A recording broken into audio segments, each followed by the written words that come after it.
Selamat siang Pak dosen. Saat ini saya akan menjelaskan tentang bagaimana ontologi, epistemologi, dan aksiologi. Dalam ilmu filsafat, ontologi, epistemologi, dan aksiologi adalah tiga cabang utama yang membahas berbagai aspek pengetahuan dan realitas. Yang pertama, ontologi. Ontologi adalah cabang filsafat yang mempelajari tentang hakikat keberadaan atau realitas suatu objek atau suatu pikiran yang berfokus pada eksistensi dan sifat dari segala sesuatu yang ada di dunia, termaksud kategori-kategori dasar keberadaan seperti objek fisik, makhluk hidup, konsep abstrak, dan entitas metafisik. Salah satu contoh pertanyaan yang diajukan berkaitan dengan konsep ontologi adalah, apakah Tuhan itu ada? Jika Tuhan itu ada, di mana kita bisa bertemu dengan Tuhan? Apakah keberadaan Tuhan itu nyata dan real di dunia ini? Tentu saja, jika kita menjawab berdasarkan konsep ontologi atau keberadaan, tentunya bahwa Tuhan itu tidak ada.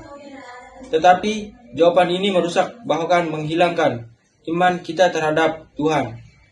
Oleh karena itu, kita perlu kaji menggunakan teori epistemologi.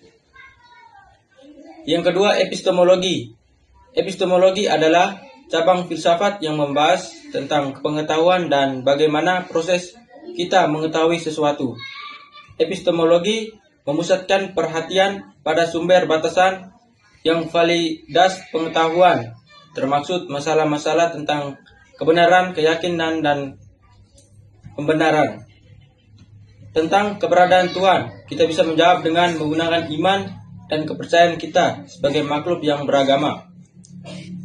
Tentang Tuhan sudah ada dari zaman nenek moyang kita, sehingga diceritakan melalui pengalaman, kepercayaan hingga saat ini.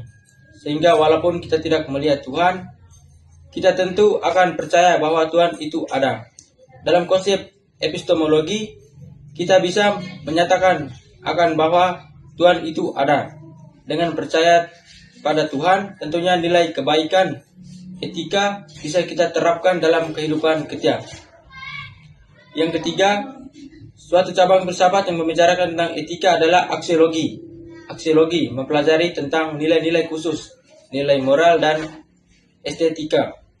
Aksiologi membahas tentang apa yang berharga dalam kehidupan, baik dalam konteks etika maupun estetik. Tentang konsep ketuhanan, tentunya akan ada nilai kebaikan yang menjadi aturan, bisa membuat kita terus berbuat baik. Ini menjadi hal positif untuk kehidupan kita, karena menjadi satu tumpuan untuk tidak menyalahi aturan atau dosa. Oleh karena itu, meskipun berbeda, ketiga cabang ini sering berhubungan satu sama lain. Ontologi membahas tentang realitas yang ada, epistemologis menilai bagaimana kita mengetahui realitas tersebut, dan aksiologi membantu kita memahami bagaimana kita menilai realitas dari segi moral dan estetika. Terima kasih.